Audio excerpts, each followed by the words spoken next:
When I returned to my hometown, the unchanged landscape surprised me. Manitou Valley had never been much though, so perhaps I shouldn't have been surprised at all. Too obscure to appear on most maps, Manitou has always been the same little town, too small for even a local news station. Things usually spread around here through rumors and stories. I always liked that about this place, it gave it a mystical sort of feeling. Mrs. Taylor was the first I visited, even before any family. It felt right. She deserved to see me first. Even disregarding the events of the past couple of months, the lady held a special place in my heart. For her sake, I wish I had been around when they apprehended Walker. The things he did had a particularly damaging effect on her. When facing him, the sheer madness of it all caught me off guard. I harbor no doubts about his guilt in the crimes he was accused of. Yet, something just feels wrong. There's a strange truth in his words, or at least in what he sincerely believes. Perhaps that's what madness truly is, believing a lie of your own making. During our interview, he was the sole occupant of that jail, making things easier for both of us. Guiding his thoughts into a coherent story proved remarkably difficult, especially while transcribing his words. Strangely though, there were no inconsistencies in his account. While the grammar was nonsensical, the content was not. It was coherent, which made it all the more disturbing. Listening to his words felt like claws were ripping and twisting in my soul. A sensation I couldn't compare to anything else. Alan Walker's account. I know people are calling me crazy. If I'm being honest, they're probably right. Everything that's happened to me, well, our minds aren't built to handle things like that. If I wasn't crazy already, all of this has tipped me right over the edge. At this point, I already had to intervene and encourage Walker to begin his narrative of the events. Everything from this point on has been adjusted for the sake of clarity, but Walker's words were surprisingly eloquent and coherent. Oh yeah, I guess it'd be best to start where it starts. In all its years, that school had me as its janitor for far longer than it didn't. From the moment I walked through that front door and into those echoing halls, I felt a connection to the place. It was a strange connection, not unlike the one between a man and his dog. I loved that school. Once I had grand aspirations and lofty dreams, but those got scrubbed away in an instant on my first day there. It was always just the school for me after that. It's all I was really interested in. I could say it felt like a second home to me, but it was a lot more than that. It was my one and only home, that damn school. Everyone knew me. Even if they didn't know my name, they knew me. It wasn't unusual for me to stay long after hours, despite what you may have heard around town. School ends at 3:05 p.m. every weekday, and I'd take a 10 right around then to give time for the kiddos to leave. After that, most of them would be gone. Of course, there are after-school programs, sports and clubs and such, but they were always out of my way enough to keep cleaning. At the end of the day, I'd usually be heading home around 6:30 or so. He began to say something, but looked reluctant. I pressed him about this. Well, for the past month or so, I've been staying an hour longer. There was this little girl. Her name was Emily. She'd been sitting outside the school on the steps, just waiting for someone to pick her up. That poor girl would wait there for hours until one of her deadbeat parents remembered to come get her. Manitou ain't exactly a town full of criminals and predators, but it didn't feel right just letting that girl sit there all alone. "Hey kiddo, are your parents coming?" I asked her. "Yeah," she replied meekly. "My dad said he's coming soon." I glanced toward the entrance of the school, noticing the frost covering the surface of the steps, a testament to the biting cold. "It's freezing out here," I remarked, sympathy clinging to my voice. "How about we head inside where it's warm? I've got a cozy spot in the janitor's closet, and we can play Candyland to pass the time. What do you say?" I realized how creepy that must have sounded as soon as I said it. It's a lot bigger than you'd think. The closet. It's more like a room, really. It opens right into the teacher's lounge, and there are plenty of teachers still here. Besides, I think the snow's getting worse. She smiled. After that, I don't think she ever stopped smiling. "Okay," she replied, her voice rising in pitch to indicate her excitement. As we walked back into the school, I abruptly realized how potent the smell of disinfectants must be to a young nose. Emily pinched her nostrils tightly with her fingers. P.U. Yeah, I said with an awkward chuckle. It's not the most pleasant of smells. It didn't take long to get to the teacher's lounge. As soon as we made it, she plopped herself down right on one of the 3 sofas, which circled around a brown wooden coffee table. She looked like she hasn't sat in anything besides her assigned desk at school in a very long time. Well, I'll just go get the game and we'll play it here. How about that? She nodded her head. While no one else sat on the couches, the principal and assistant principal stood by the window, looking curiously at Emily. I gave them a glace and told them the situation. Her parents are late to pick her up. I figured there's no point in letting her freeze out there. They both nodded understandingly, returning to their conversation. Rifling through my junk in the closet, I scolded myself for keeping my things so unorganized. I was a janitor after all. I should know better. After less than a minute, I found it in all its rainbow-colored glory. The box was torn and creased all over, and I'm sure a few pieces must have been missing, but it was more than enough to keep a young girl occupied while we waited for her parents.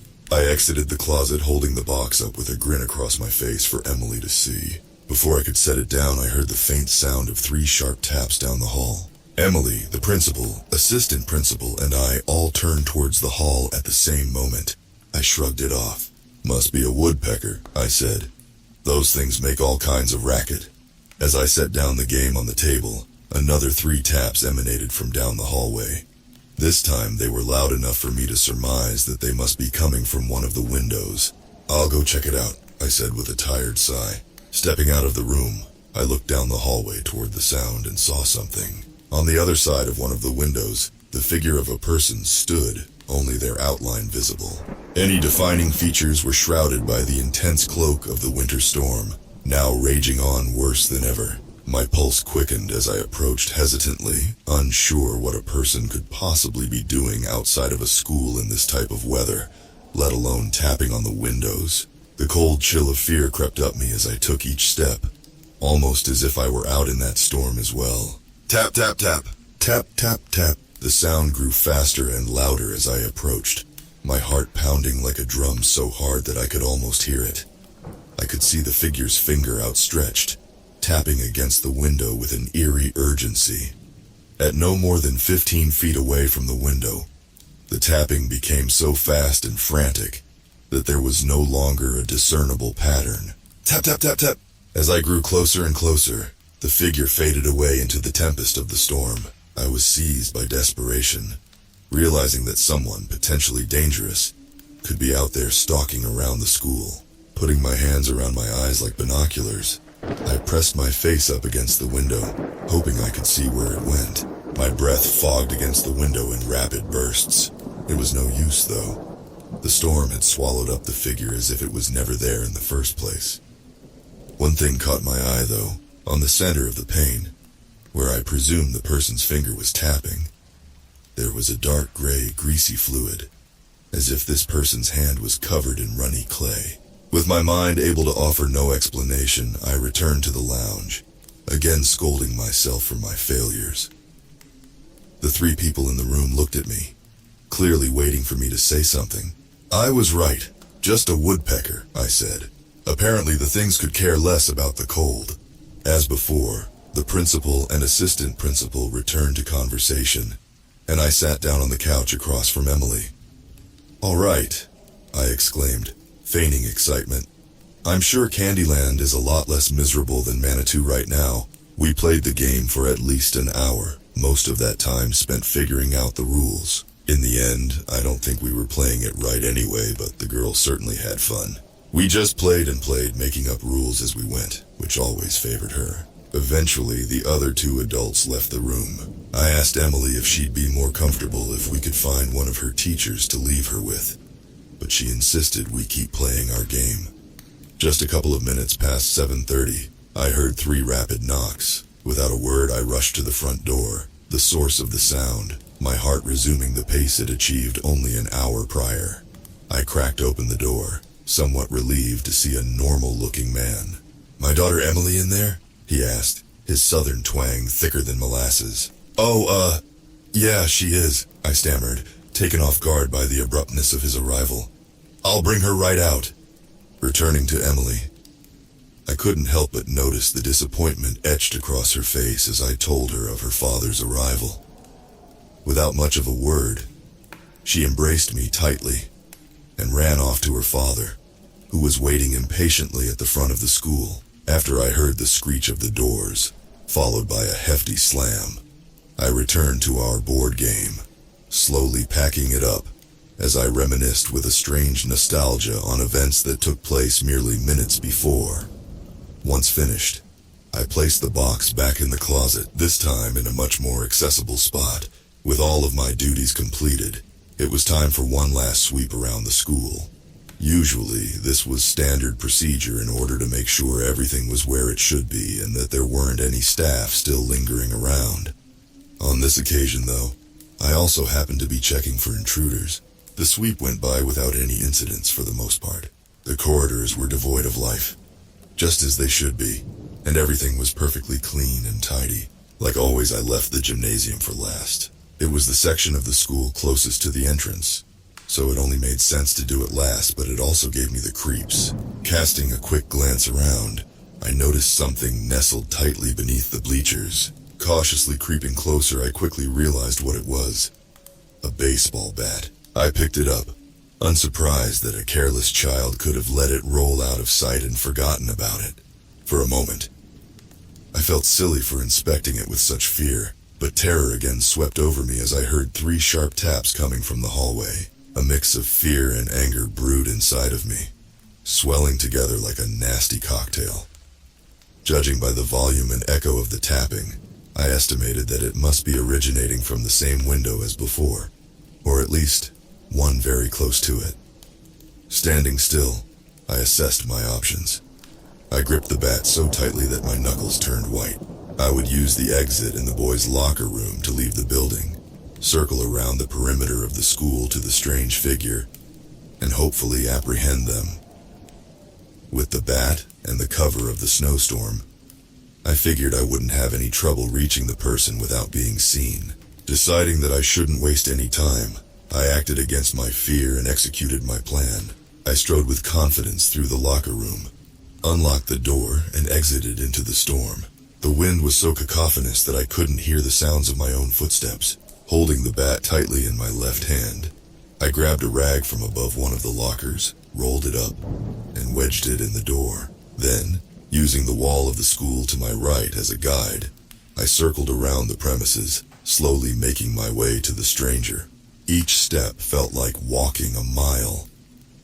The snow was so deep and frozen that the simple act of walking required an excruciating amount of effort. The storm, refusing to let up, remained the perfect cover, both visibly and audibly. Despite this, however, as I stalked closer and closer to the figure, I began to hear the sound of the tapping. Tap, tap, tap, tap, tap, tap. Like before, the taps came in threes, rapid and loud. Knowing the figure was still there was enough to cause the fear inside me to chill my bones even more than the storm. This fear only grew and grew as the taps, just as before, became more frequent in pace and loud as I approached. Tap, tap, tap, tap. I slowed, out of both fear and exhaustion, but the tapping did not relent. Soon, much to my horror, it turned to banging. It seemed to me that this person was trying to break the window. Bang, bang! My movement ceased. Though I could not see, I knew I was within striking distance, and certainly also close enough for this figure to hear me if I shouted. Bang, bang. Taking one step closer, I could finally see the figure, as faint as it was, banging on the window with all of its might. They were tall, almost freakishly so, no less than 6.5 feet at least, probably more like 7 feet. Their arms swung in unnatural rotations, generating so much speed that I was astonished the windows were not already shattered. It took all the bravery I had inside me to open my mouth and shout, "Stop that right now. I have a gun and I will shoot you if I have to." It was a bluff, but a convincing one. Though I could see the figure and they could likely see me, there would be no way for them to discern the nature of the weapon I held in my hands. The wind picked up, impairing my vision even more. I moved my forearm over my face to protect my eyes. As I lowered it, shivering and gripping the bat, the figure was gone. Using the bat, I reached out, confirming that there was nothing in front of me. I cursed to myself silently. Whoever this person was, they were violent and clearly intent on terrorizing the school. Trudging closer to the window, a foul stench entered my nostrils. As I leaned my head closer to the window, the smell worsened, causing me to reel back in disgust. Pinching my nose, I leaned back in, noticing the window was covered in dark gray sludge. It smelled putrid, like a mix of feces and rotted food. During my long years as a janitor, I've encountered countless repugnant odors, but nothing was as terrible as this. With no interest in remaining out in the storm, I transferred the bat to my right hand and guided myself back to the locker room, using the wall of the school and my left hand. Retracing my previous footsteps made the walk back slightly easier, but it was still an extremely difficult journey. Suddenly, a cold object slapped across my face, being pressed against it by the wind. Confusion turned to dreadful understanding as I heard the sound of a door slam shut. It was the rag I used as a wedge.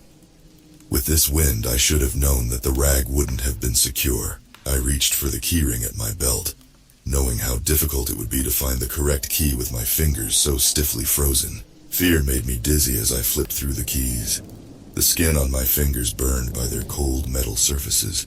Looking down at my keys made me feel so weak, so vulnerable, knowing that the strange man could be so close by without me even knowing it. Someone of his size, and I was almost certain it was a he, would have no trouble overpowering me in a fight. As my thoughts raced, I realized that I found the correct key. I stuck it tightly into the lock and twisted the handle, which was thankfully not frozen in place. Entering the locker room, I closed and locked the door behind me, thankful to be back indoors. I quickly realized that leaving the door wedged open was a poor decision as I viewed the scene around me. A massive amount of snow had blown its way into the locker room, partially melted and sludgy across the floor.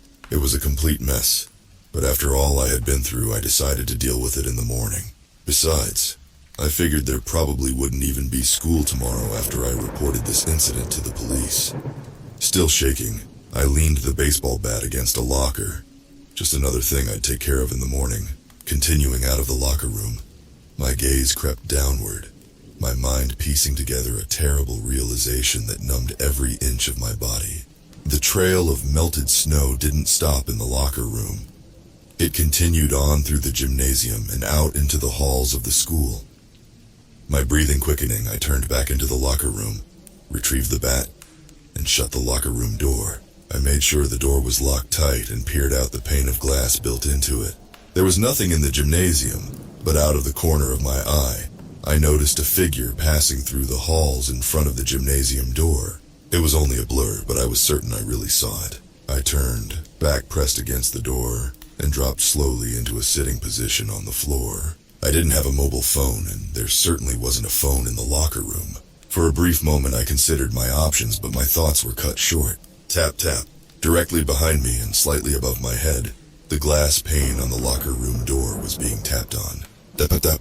I strained to look up, but the angle made it impossible to see through to the other side. Tap, tap, tap. Tears welled up in my eyes from the sheer terror of the situation. I had no choice but to sit there, waiting for the intruder to wander somewhere else. Never in my life had time gone by so slowly. Only one thing served to remind me of every passing moment. Tap, tap. I looked down at the baseball bat in my hands. I considered trying to fight the man, but decided against it. Doing so would require standing up and unlocking the door, which would not only alert him of my presence, but also give him ample opportunity to easily seize control of the situation as I opened the door. Though a terrifying solution to the problem before me, my best and only real option was to remain still. The tapping continued for what felt like hours. I was so deathly tired that I began to think I was dreaming.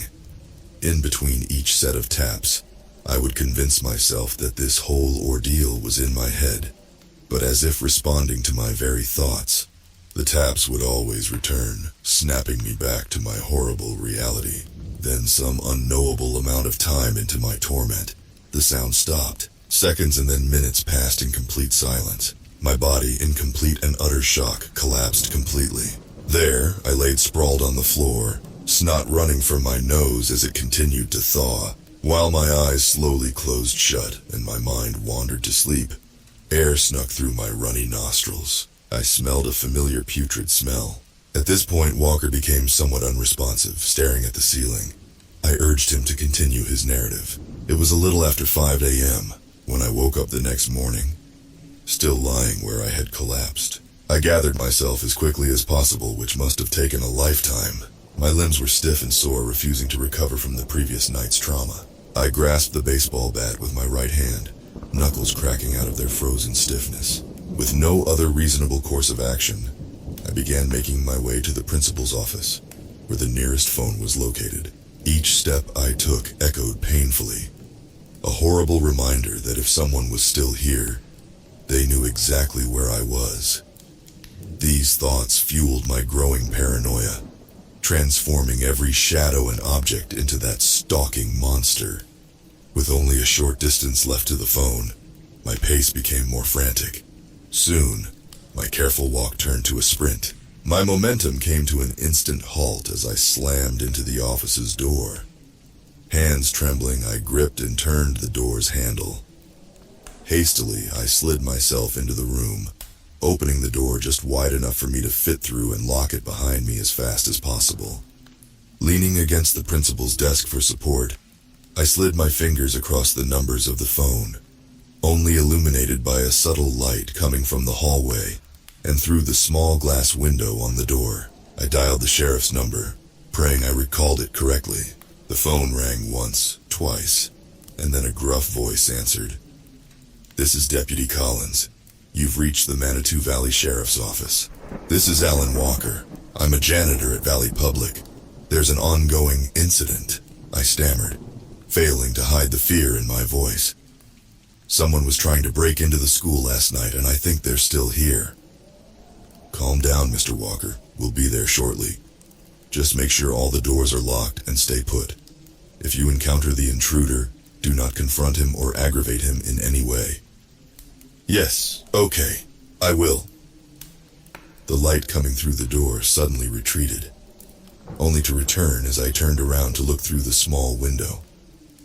"Mr. Walker, are you still there?" "Yes, just come quickly, please," I said before hanging up. Any comfort provided by the locked door was dwarfed by the uneasiness I felt, being so exposed. Anyone or anything in that hallway could peer right through the window on the office's door and see me. I sidled along the wall next to the door, attempting to hide my body from sight. Tap, tap, tap. The sound came from the very glass I was obscuring myself from. My knees involuntarily collapsed beneath me, causing me to sink into a sitting position. With barely enough energy to comprehend what was happening, let alone ponder who or what this was, I could only focus on staying hidden. Tap, tap. As if interrupting the second set of taps, the phone started to ring. With no courage left in me, I allowed the phone to ring.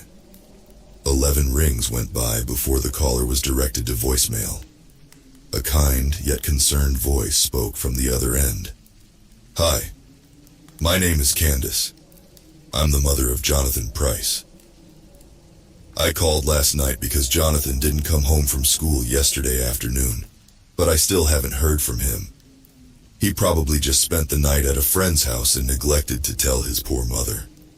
It wouldn't be the first time, and I know it won't be the last. If you could, please just make sure he shows up to school today and give me a call when you see him. My nerves just won't settle until I know he's all right. Thank you so much. Bye-bye." Tap, tap, tap. The door handle rattled, scaring me enough to let out a slight yelp before covering my mouth. "Mr. Walker, are you in there? This is Deputy Collins." My relief had never been so great in my life. I dropped the baseball bat, rose from the ground and peered through the door's window. As I remember, 5 officers were there in total. 2, including Collins, were on the other side of the door. Two more officers were further behind patrolling the hallway, so far away that I could barely see them. Even farther behind them, a fifth appeared to be entering the gymnasium. I figured he was more than likely following the trail of water left the night before. I opened the door, smiling awkwardly at the two officers. The front doors to the school were unlocked. Were they left unlocked by you? Deputy Collins asked. I can't remember, I'm sorry. It's possible, but I'm not sure, I replied, frustrated that I couldn't recall such a simple detail. That's all right, Mr. Walker. Why don't you go ahead and show us where you first saw the intruder, then run us through everything that happened afterward. I nodded, then proceeded to show him around the school, recounting my experience. When reaching the area of my first confrontation with the intruder, Collins made special note of the strange substance smeared on the window.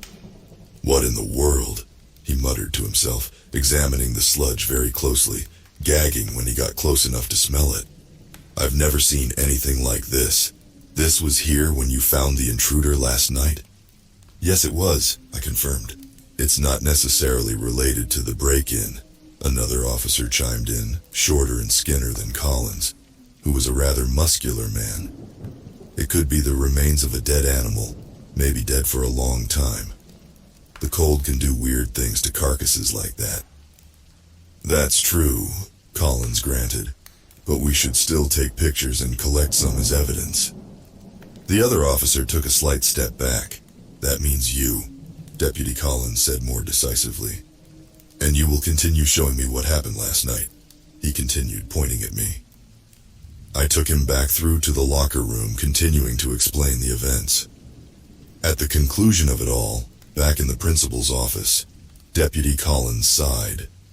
Well, Mr. Walker, Collins said with a serious tone, we're definitely going to have to shut this school down for a few days while we continue to investigate.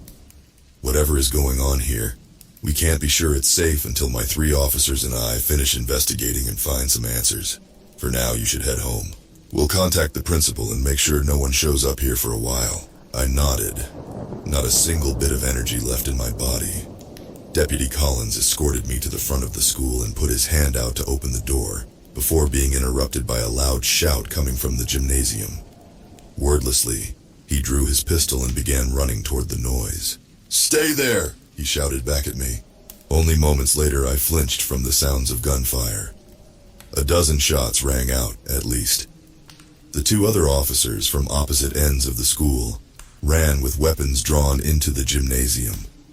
More shots were fired, and then as quickly as the chaos started, silence once again reigned. Deputy Collins, I shouted, desperately needing a reassuring response. Inching closer to the gymnasium, I noticed one of the officer's pistols at my feet. I bent over, picked it up, and raised my head to see the lifeless hand it had slid from, jammed through the gymnasium door, propped open only by the officer's arm. I froze in place, refusing to get any closer. This wasn't real. This couldn't be real. My extreme fear dispelled such doubts, however. No nightmare, however vivid, could make me this terrified. In the silence, with nothing but the sound of my own breathing, I stared forward toward the gymnasium. Somehow, though, according only to my gut instinct, I knew I had to look behind me. Against all logical thinking, I turned my head. There I saw it. Peering around the corner of the hallway, only 20 meters or so away, was something human in shape only. It made no attempt to escape my line of sight. Its eyes, so wide and piercing, shot through me like daggers. Its skin was pale, wrinkled, and malformed. Its fingers long and slender. In place of a nose and upper jaw was a disgusting cavity filled with blood and pus, connected flimsily to its lower jaw, still barely intact. Not even the storm outside could freeze me in place so suddenly as this thing did. Only instinct snapped me out of this state as it began rounding the corner in my direction. I turned and ran, stumbling every few steps and clenching the gun in my hand like the lifeline it was. Squeezing myself through the gymnasium door, I nearly vomited at the sight of 3 corpses, strewn about in a horrific fashion. One laid wedged in the door, a look of ultimate fear still plastered on his face. One was curled in an unnatural ball. His spine snapped backward in such a manner that the blood from his back dripped directly onto the top of his head. The last, Deputy Collins, was in no one place in particular. On every surface and in every corner of the gymnasium was a meaty, bloody piece of Deputy Collins. As I had been for the past countless numbers of hours, I retreated. The images of those officers burnt into my mind forever as I passed. I dove into the locker room, tears streaking down my face. That's one thing I learned that day. In moments of extreme dread and fear, you can't help but cry. It's far different than tears of sadness or pain. It's indescribable. Shutting and locking the door behind me, I paced the room, making sure to stay hidden behind the rows of lockers. Again, I was overcome by the horrible smell. Hands on my head, sobbing, I struggled for an answer to all this. So many questions with so few answers swam around in my head, clashing against my skull to create a headache so intense that I thought my head would explode like a balloon. One of such painful questions was quickly answered. A swarm of flies drew me to a particular locker, my sense of smell confirming it was the source of the putrid odor. My left hand covering my nose, I reached my right hand out and pushed the small lever keeping the locker closed with my pistol. With a weighty thud, a small, mangled body fell out. His limbs, each bent in multiple directions to create the appearance of joints where there were none, gave him a spider-like appearance. His face, now staring up at the ceiling, was completely flayed. I couldn't help but imagine, all in one morbid moment, that he was made to watch his own brutal slaying, denied even the comfort of closing his own eyes. This was Jonathan Price. A scream came from the hallway, followed by a cry for help. The voice was familiar, one I had heard the evening before, however briefly. It was a young, innocent voice, undeserving of the horrors that now dwelled in this school. "Emily!" I shouted, suddenly invigorated with courage. I rushed past the bodies of the officers, this time paying no mind to their morbid fates. Pushing through the gymnasium door, I pointed my pistol quickly toward the figure, now all the way across the hall. I fired 2 shots, which were followed by multiple quiet clicks of the trigger. The figure was either unharmed or unbothered by the bullets. Either outcome filled me with dread. The thing moved around the corner. It didn't walk or step exactly, but moved in a motion I can only describe as gliding. I dropped the gun to the ground and looked to my right at the front entrance of the school. Sirens sounded from outside.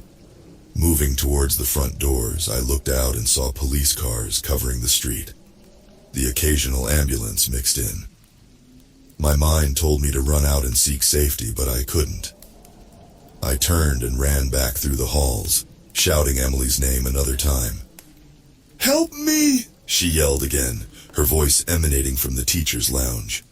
I ran toward the plea, uncaring of what else was there. Barreling into the lounge, I looked around, hearing the sound of police attempting to break through the now locked front doors.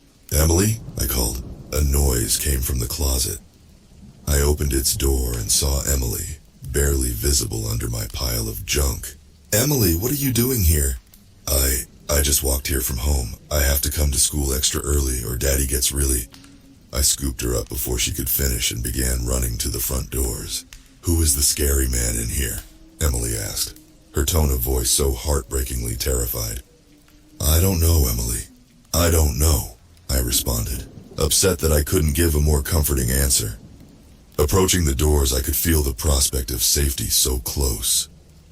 Only steps away, I slipped or was pushed and crashed into the ground. My vision went blurry and my head pounded. Behind me, further into the school, I saw 2 figures, one short and one tall, going through the door of the gymnasium. In front of me, I saw the front doors of the school finally burst open and police pouring in.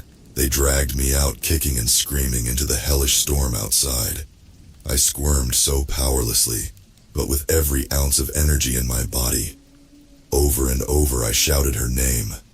Handcuffs were squeezed over my wrists and I was shoved into a police car. I never stopped shouting her name. Only once did I falter when I looked towards the woods behind the school as the car drove away. Through the storm, I swore I could see 2 figures, one short and one tall, walking deep into the trees. Walker became silent for a long moment, his face full of despair, or maybe regret. And now I'm here.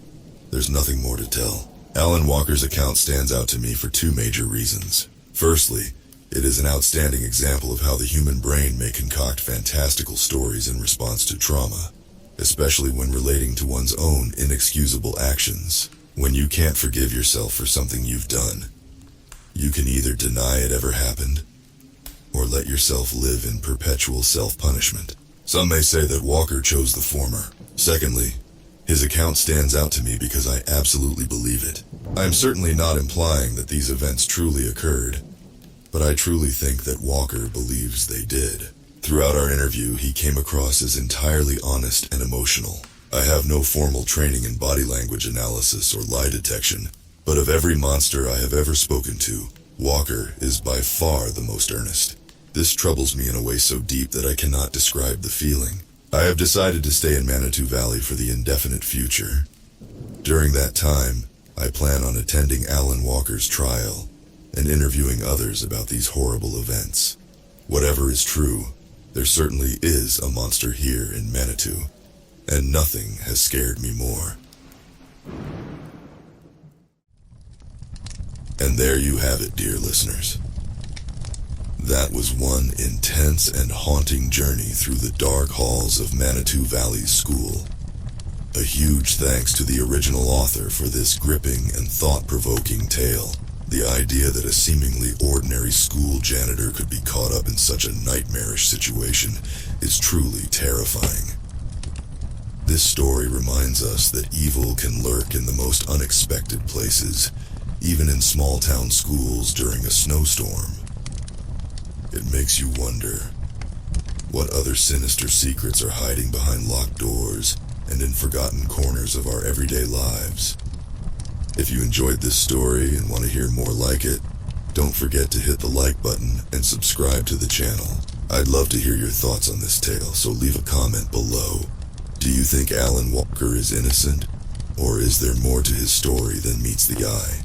And what would you do if you found yourself trapped in a school with an otherworldly intruder? Also, if you have any story suggestions or personal experiences with unexplained events in schools or workplaces, feel free to reach out.